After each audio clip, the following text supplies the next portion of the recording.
Okay. ಅದು ಅದು ನಿಮ್ಮ ಲೈಫಲ್ಲಿ ತುಂಬ ಟಫ್ ಸಿಚುವೇಶನ್ ಅಂತ ಹೇಳ್ಬೋದು. ಆ ಟೈಮಲ್ಲಿ ನಿಮಗೆ ಫ್ರೆಂಡ್ಸ್ ಆ್ಯಂಡ್ ಫ್ಯಾಮಿಲಿ ಸಪೋರ್ಟ್ ಹೇಗಿತ್ತು?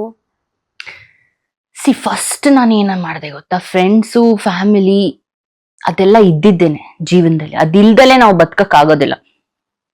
ಬಟ್ ಫಸ್ಟ್ ನಾನು ಒಬ್ರನ್ನ ತುಂಬಾ ಜಾಸ್ತಿ ಫ್ರೆಂಡ್ ಮಾಡ್ಕೊಂಡೆ, ಅದು ನನ್ನನ್ನು ನಾನೇ ನಿನ್ ಫ್ರೆಂಡ್. ಇವಾಗ ನಿನ್ಗೆ ಹೆಂಗ್ ಬೇಕು, ನಾನೇ ನಿನ್ಗೆ ಫಸ್ಟ್ ಫ್ಯಾಮಿಲಿ, ನಾನೇ ನಿನ್ಗೆ ಫಸ್ಟ್ ಫ್ರೆಂಡ್.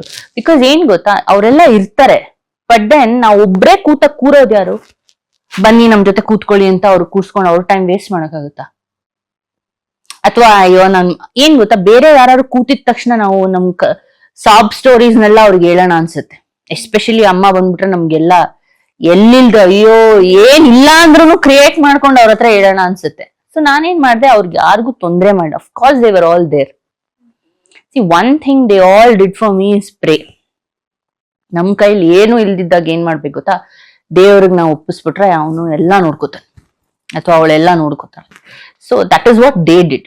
ಅಂಡ್ ಏನೇ ಬೇಕು, ನಾನು ನ್ಯೂಟ್ರಿಷನ್ಗೆ ಏನೇನ್ ಬೇಕು, because that time nutrition was very important, protein intake ಬೇಕೇ ಆಗಿತ್ತು. ಸೊ ಅದನ್ನೆಲ್ಲ ಅವ್ರು ನೋಡ್ಕೋತಾ ಇದ್ರು.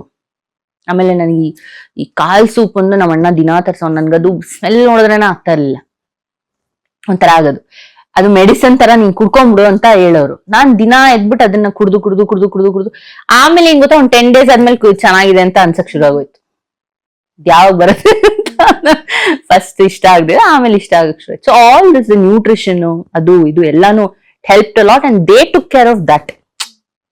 ಇವಳ್ದು ಫಿಸಿಯೋ ಅದು ಇದು ಎಲ್ಲ ಅವಳು ನೋಡ್ಕೋತಾ ಇದ್ದಾಳೆ. ಸೊ ಒಂದು ಫ್ಯಾಮಿಲಿ ಆಗಿ ನಾವು ಅವ್ಳಿಗೆ ಏನೇನ್ ಬೇಕು ಆಸ್ ಸಪೋರ್ಟಿವ್ ಆಗಿ. ತುಂಬಾ ಜಾಸ್ತಿ ಅವ್ರು ಮಾಡಕ್ ಹೋದ್ರು ಆ ಟೈಮಲ್ಲಿ ಅದು ಸರಿ ಇರಲ್ಲ. So they whatever they had to do as a family, they 100% did. And main thing ನಾನು ಹೇಳ್ದಂಗೆ they prayed for me, which is